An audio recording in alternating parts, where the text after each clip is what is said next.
People do not like to hear that they're wasting their lives on Facebook. You know, people are unpredictable, and so we want to psychologically figure out how to manipulate you. The Federal Trade Commission has confirmed it is investigating Facebook's privacy practices in the wake of the Cambridge Analytica scandal.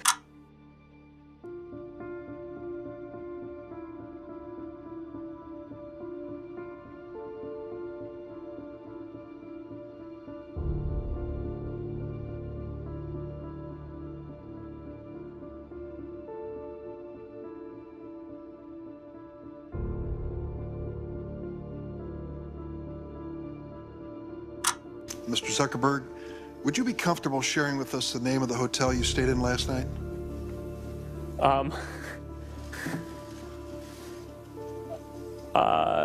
No. If you've messaged anybody this week, would you share with us the names of the people you've messaged? Senator, no, I would probably not choose to do that publicly here. I think that may be what this is all about. Your right to privacy, the limits of your right to privacy, and how much you give away in modern America in the name of, quote, connecting people around the world.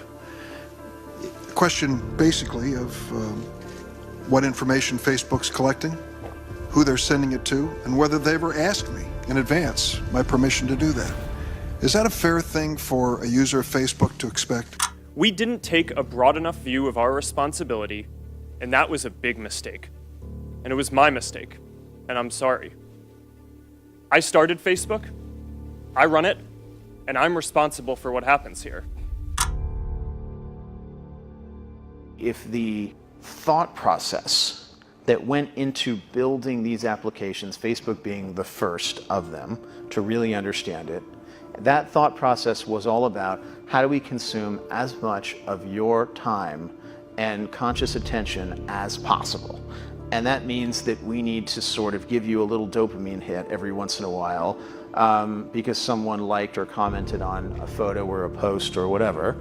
And that's going to get you to contribute more content, and that's going to get you, you know, more likes and comments. I mean, it's a social validation feedback loop that it's like it's exactly the kind of thing that a hacker like myself would come up with, because you're exploiting a vulnerability in human psychology.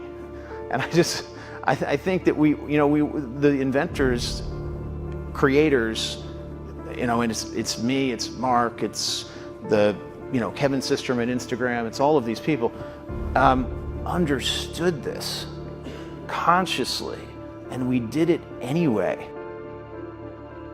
Consumer internet businesses are about exploiting psychology. And that is one where you want to fail fast because, you know, people are unpredictable, and so we want to psychologically figure out how to manipulate you as fast as possible and then give you back that dopamine hit. We did that brilliantly at Facebook. Instagram has done it, WhatsApp has done it, you know, Snapchat has done it, Twitter has done it. So there are great examples. WeChat is doing it. There are great examples of failing fast is the right path to exploiting psychology of mass populations of people. I think we all knew in the back of our minds, even though we feigned this whole line of like, there probably aren't any really bad unintended consequences. I think in the back, deep recesses of our minds, we kind of knew something bad could happen. But I think the way we defined it was not like this. It literally is a point now where I think we have created tools that are ripping apart the social fabric of how society works. That is truly where we are. And I would encourage all of you as the future leaders of the world to really internalize how important this is. If you feed the beast, that beast will destroy you. If you push back on it, we have a chance to control it and rein it in. And it is a point in time where people need to hard break from some of these tools and the things that you rely on. The short-term dopamine-driven feedback loops that we have created are destroying how society works.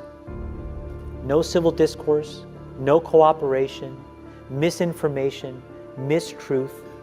And it's not an American problem. This is not about Russian ads. This is a global problem.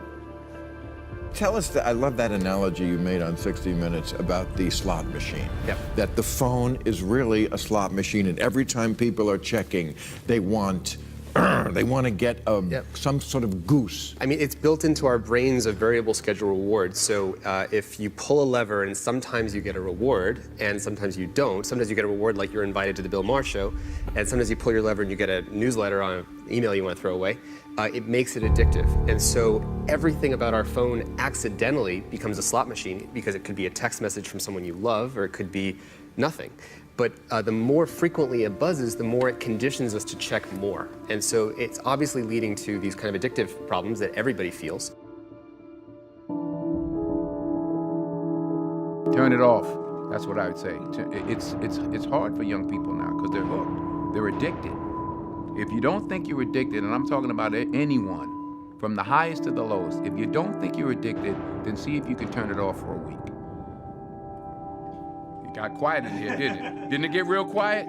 It's a tool, so we should use it. God has blessed us with free will. Now it's free will magnified, free will on steroids. You're free to go in any direction you want. It will allow you, and it's not the enemy. It's just it's just a reflection of our own free will. You know? And we all want to be liked, but now we want to be liked by 16 million. And will now some of us do anything to be liked?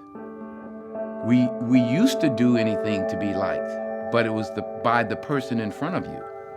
Now it's to be liked by 16 million people that you don't know. We have to ask ourselves, what is the long-term, if not the short-term effect of too much information?